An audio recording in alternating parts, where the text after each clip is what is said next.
75% by 2025. So that's 10 years out. And you're saying that the generation which is at work today is just 2 years old.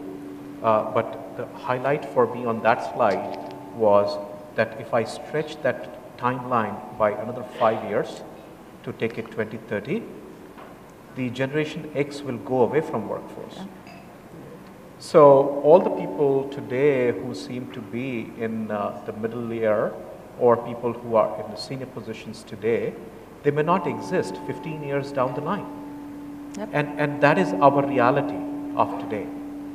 And then at the other spectrum of it, if I think about the millennials who are coming into picture and think about the products which are emerging in the marketplace, whether it's wearables, whether it's applications, whether it's mobiles, smartphones, if I think about the new age, even consumer durables and clothing, they are very, very different. And they are all catering to the needs of what millennials are looking forward to do. So if that's the world where we are headed to, then obviously we need to be thinking about what's the best way to engage with them. What's the best way to attract them. I was just flipping the newspaper, one of the financial dailies today morning, and it had a very nice article which talks about zooming into the future, 2050. And this whole supplement was all about wearables. It talks about, people having their nail enamels, which tell them how many calories they're supposed to consume. Now, it seems like very imaginary, but having said that, those are the products of future. I don't know how many of you paid attention to the weekend newspaper, which talks about applications enabling dating, as personal as dating getting enabled. So, so there are consumers for services like that who are kind of going all out and buying it. The nature of business which is changing around is only owed to those consumers existing. So I see a significant change of how we're going to engage, how we're going to attract, and how we're going to develop leaders of tomorrow and train that workforce. No, interesting you say that, because a lot of many of those examples that you gave were actually around, let's say, the customer outside and how people engage is around technology. Yeah, in that context, are organizations investing in technology enough to be able to do some of those things? Whether it's about applications, to kind of build social networks internally, or platforms to do social networks internally, or to the point around big data and culture that I was speaking about. Are companies using technology effectively to be able to kind of get this data and be able to kind of service people internally effectively? Yes, there are, and I would say every company is trying to experiment with data. Every company is trying to experiment with technology.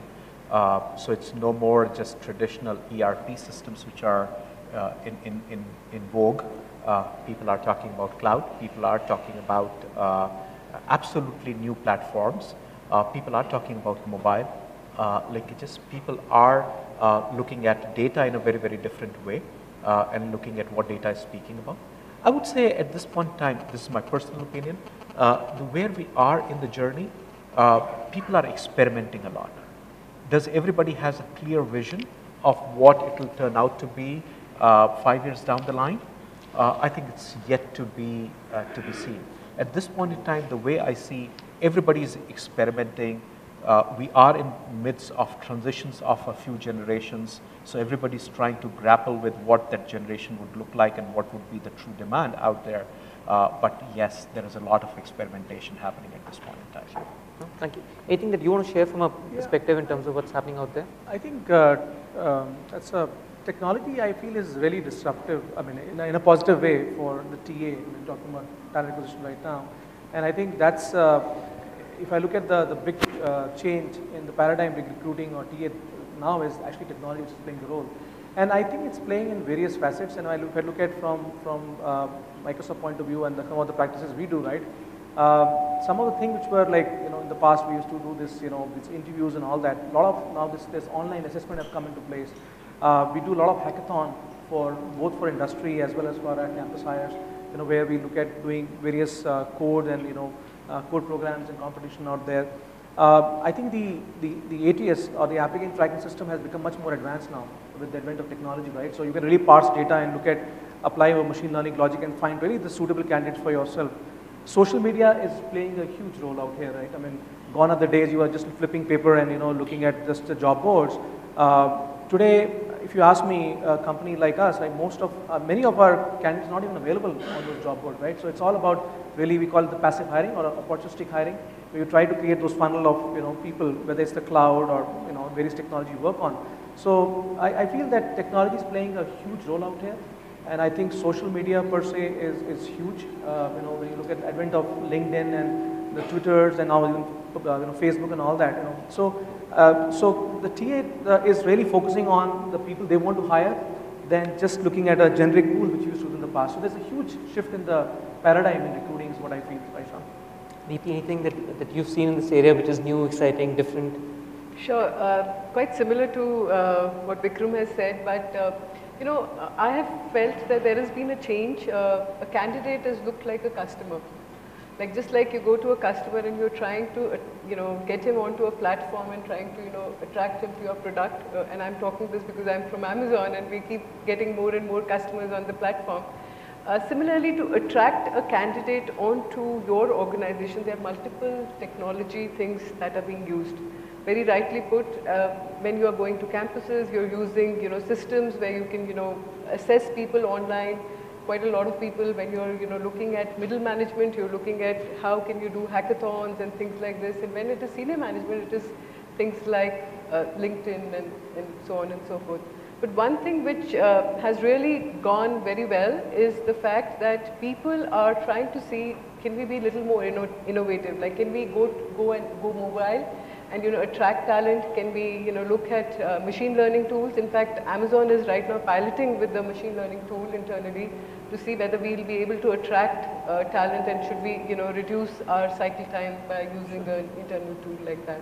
So I think technology would play a big role, and I think the generation today would be more comfortable with companies who are able to leverage technology instead of going through the traditional methods which were used earlier. Sure. Mohan, your take? I think I completely agree with it. The social media technically evolved quite a lot today. There's a lot of potential. The recent example in Tata BSS, one of our largest media client was very happy with the level of English people speak, was very happy with the customer service, but they're not happy with the affinity to the media of these resources. You don't feel that these guys don't love the media, but they speak about media. So how can you get the people who love media? We said, that's a bigger challenge. We went into Facebook.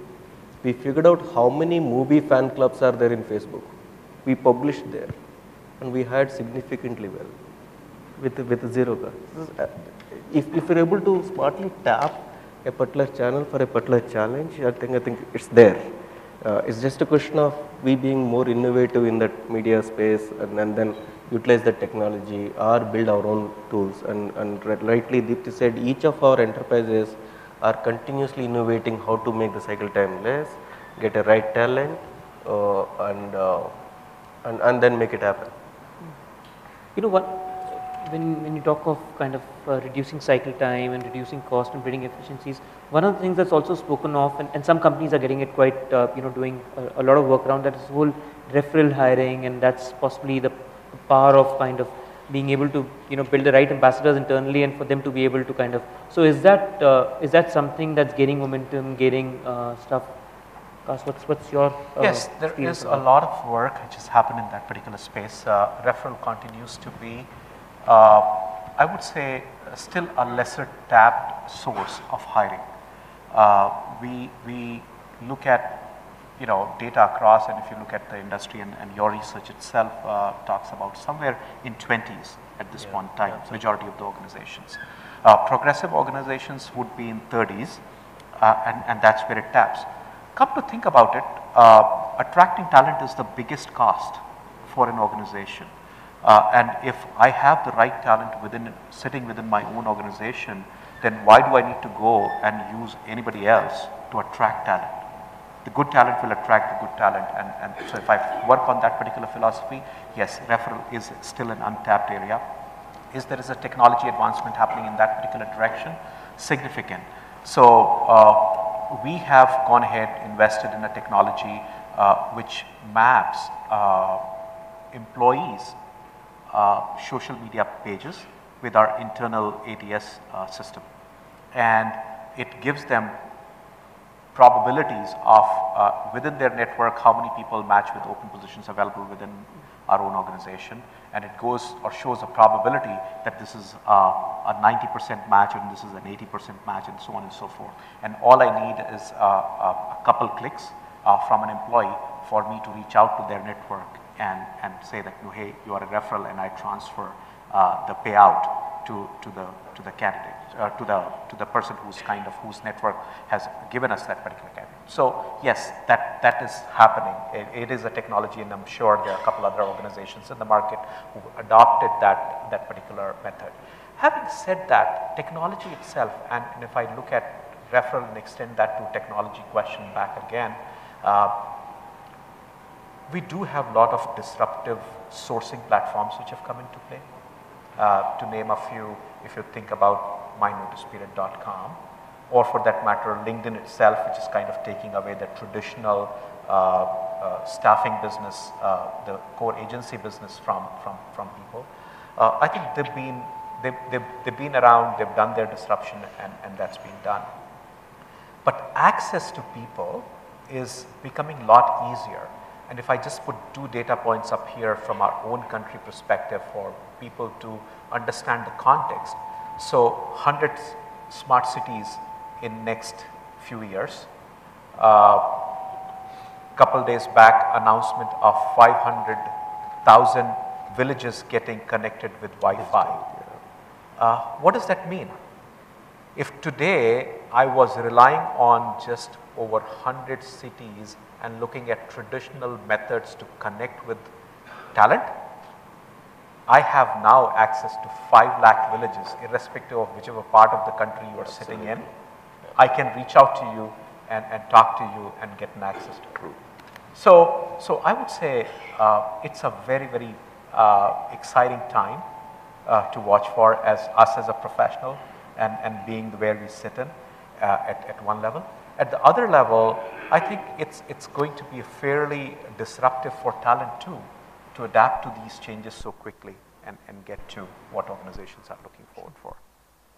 So, maybe we should kind of, a couple of last questions. So in your opinion, and maybe we could just go across everyone, what would be 2 or 3 of the biggest issues that HR will have to get itself to be supporting businesses as they kind of shape up for growth in days to come? So from my perspective, the biggest challenge would be twofolds.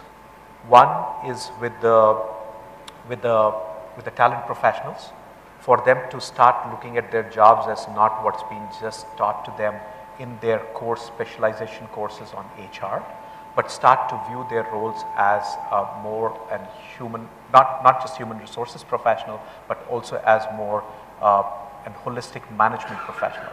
So all streams of management qualification, whether it's in the area of marketing, operations management, finance, technology, and core subject on HR, they need to use all skills to be a true acquisition professional.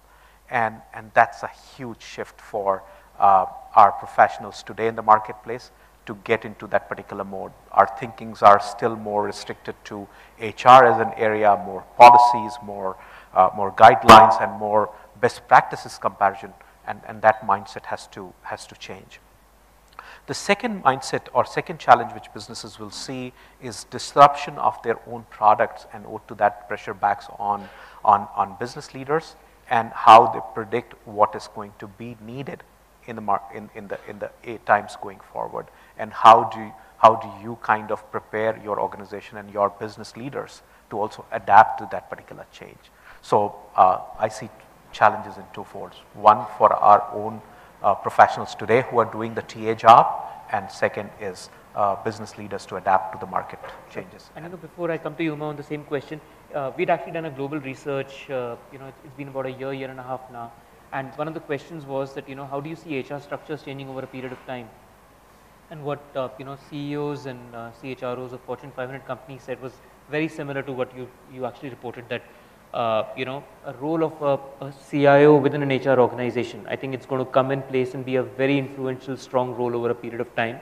And the other is this whole thing around branding and communications and social media. So within HR, you will have specialist roles that will actually go out and do this. Now the question is, will people in HR be taught some of these skills or learn some of these things to do this job?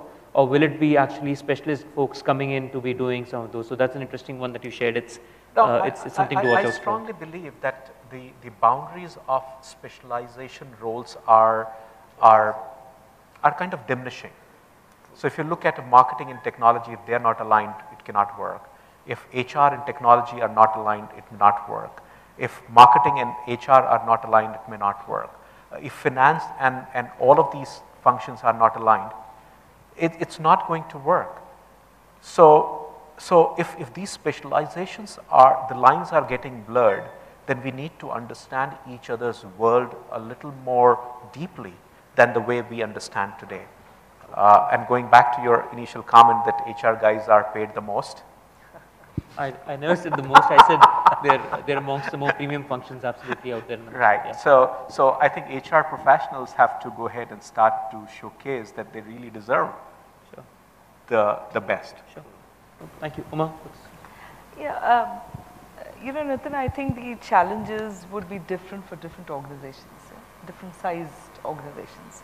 A large organization like Vikas mentioned has got those kind of challenges of technology and connecting it to the whole process. A medium-sized organization or a small organization has different kind of challenges. I think the first thing I believe is for HR to set its house in order as far as the mindset of business partnership as well as delivery. Whether it's talent acquisition or any other aspect of it, I think getting really focused on metrics, getting to show the value on the table, I think is going to be really, really important. So today, it's not just about going somewhere and getting a person on board. It's about how you do it, the efficiency with which you do it, the consistency with which you do it, etc. So I think it's really important for the HR professionals to understand how they run their processes and whether that process actually gives the value to the business at the end of the day. Very often times you actually end up monitoring your SLA. SLA for filling up a particular position may not be as important as getting the right kind of person over there and quickly. So how do you sort of keep your house in order that you know exactly what to do the moment something is coming up proactively, or are you reacting all the time? So that's one. Number two, I believe, is you really in a mid and small sized organization, you have to pay a lot of attention to employer branding. Are they going to be the brand ambassadors for you to be able to get the right perception built outside in the community is very important.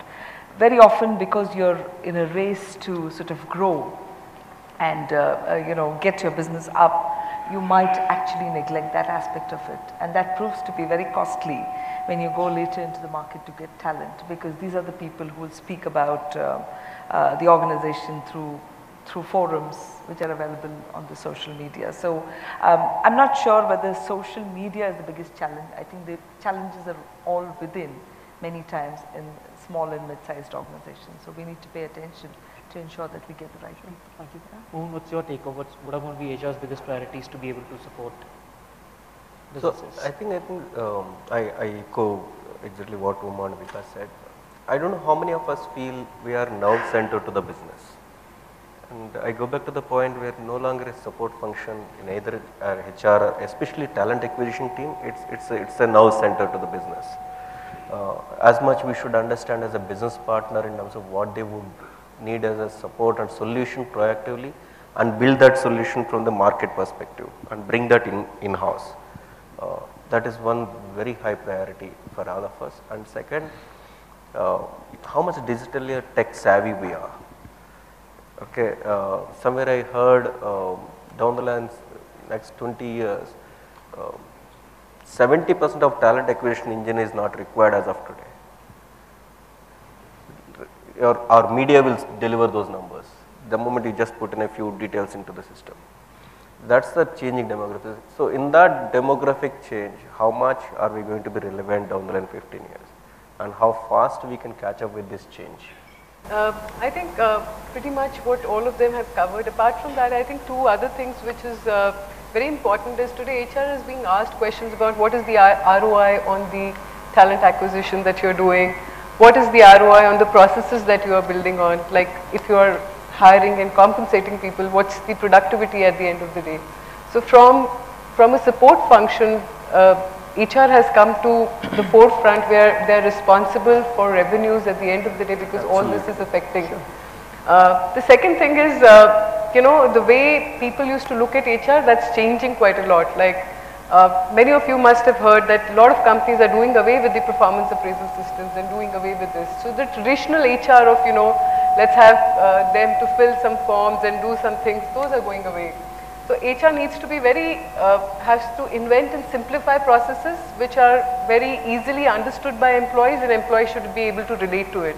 So I think one of the challenges with HR would be that are they thinking innovatively so that they are able to, you know, cater to the needs of the employee as well as the business. So I think pretty much apart from what others have covered. Sure. Vikram? Yeah, I think enough have been said about this topic. I just feel that you know, for today in the current scenario, you know, from where we are right now, HR pretty much has to have a seat at the table. And if the HR has to have the seat at the table, you know, having the deep business acumen and knowledge is very, very important. And I was just thinking about when we were discussing about this, I read an article a few days back in HBR, which was about, you know, a lot of a lot of the CHROs are moving into CEO roles these days, right? I mean, there's a big paradigm shift happening in the industry. And what everybody said, I think HR really has to create a value and has to be an ROI.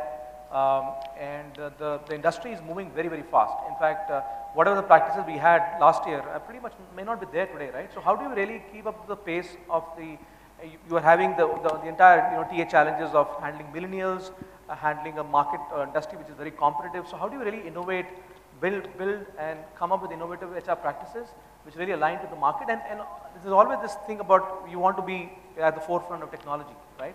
So and HR is no different. I mean, HR is using technology today which it has never been so, you know, in the past, right? So to be there ahead of the curve and be partnering very you know, strongly with the business is very, very important, because today for any HR professional to succeed, whether you're in line HR or whether you are in TA, you really need to really have a strong business partnership, right, where you have a seat at the table.